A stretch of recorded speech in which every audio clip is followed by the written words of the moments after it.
Thank you very much for that. Good evening, good afternoon. Hi, everybody. And if you'd like to just close your eyes along with me, we're going to do, I think, a reasonably short warm up this evening. And just take the opportunity in a very informal, casual way to just take note of the breaths you are receiving. Inhaling and exhaling at whatever pace you are. I'm going to be quiet for a few moments just to allow you that space just to kind of let go of whatever is unneeded right here, right now.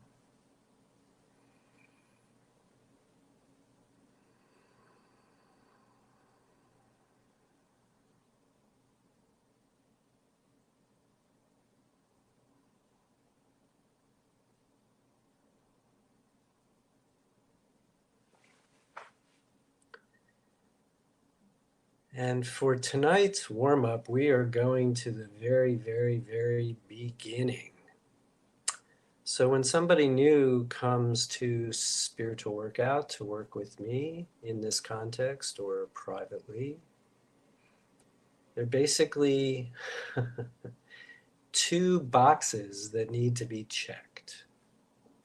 The first is, do you see yourself as a spiritual being having a human experience?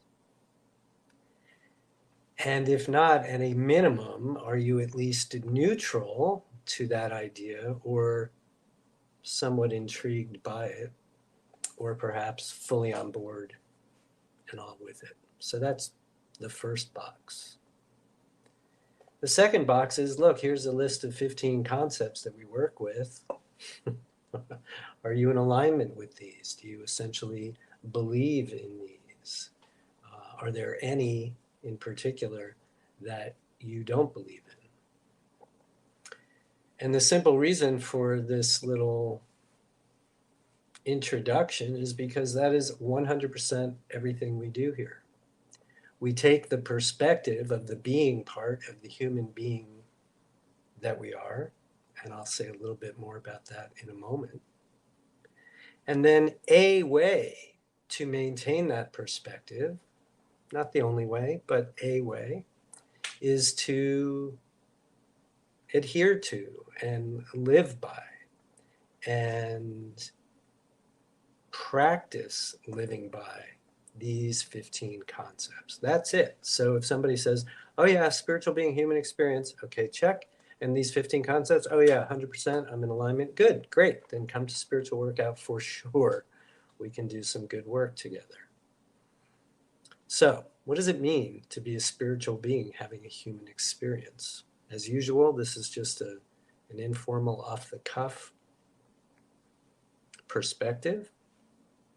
But fundamentally, if you ask someone like me, or me specifically, I would say every single human being on the planet is a spiritual being having a human experience. But I also know for a fact that that idea is uninteresting to a whole bunch of people. I know for a fact that it makes no sense to a whole bunch of people. And I personally believe, because I have no judgment, that that's perfectly fine. So who are the people who are here in spiritual workout world who are having this, doing this kind of thing in this kind of way? Well, we are people who are conscious of this idea that we are actual spiritual beings having human experiences. We are conscious of that. We find intrigue and value in that idea. We either are already fully aligned with it, or we come into greater alignment with it as a result of the work we do here. This isn't about being religious, and it's not even about, well, I was going to say it's not even specifically about God and our relationship with God, although of course it is, because everything is.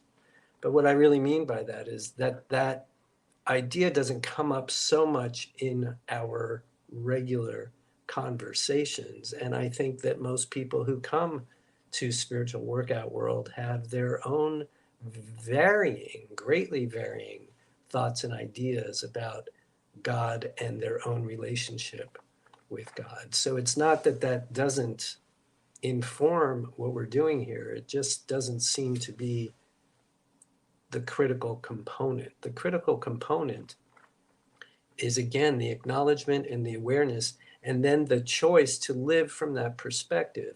So I'm just a little Jewish boy from New Jersey, but I know that there's a verse somewhere in the New Testament that has something to do with this idea about being in the world, not of it, living in the world, but not being, quote, of the world.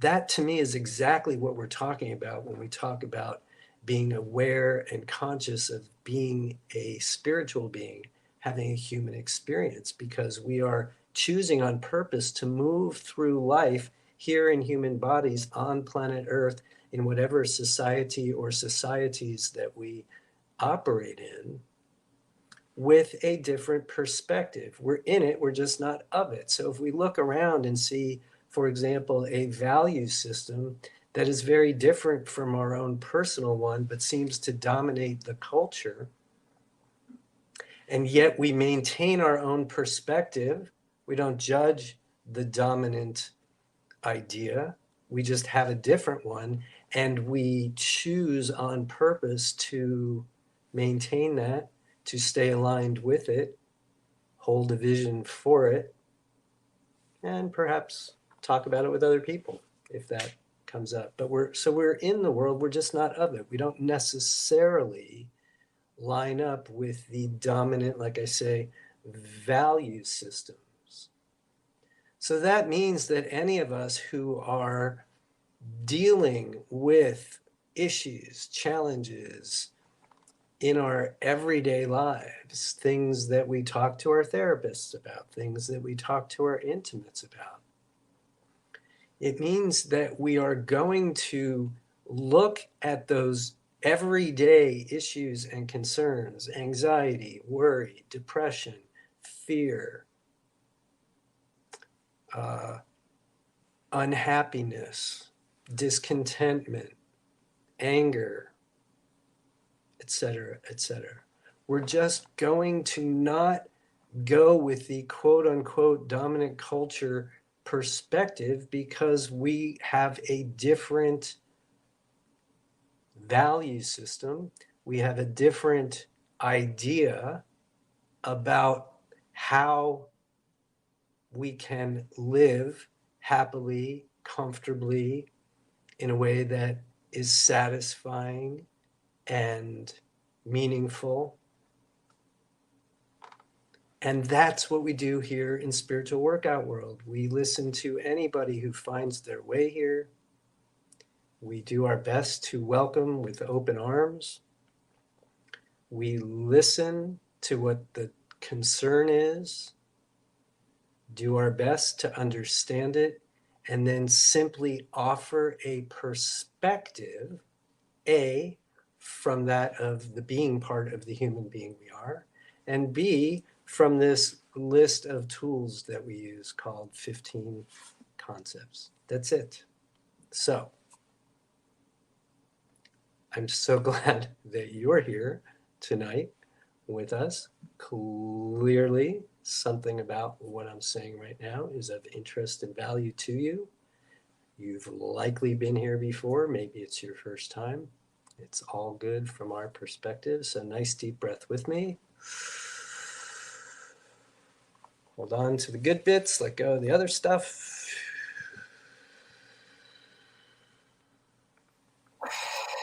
Come on back and let's talk about what you want to talk about.